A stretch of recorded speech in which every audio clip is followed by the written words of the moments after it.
তো circuit board খোলা হয়েছে, এই যে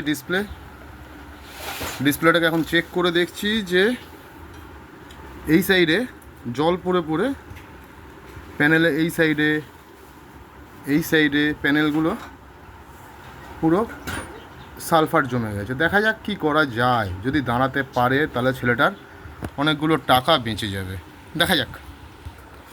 তো আমার ডাব্লুডি দিয়ে একটু দেখা যাক কি হয়।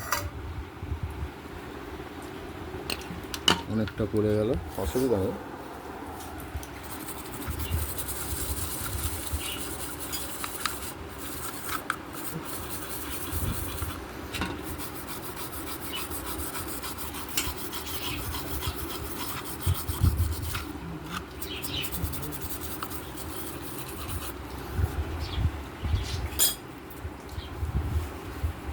তো ডাব্লু দিয়ে ক্লিন করছি।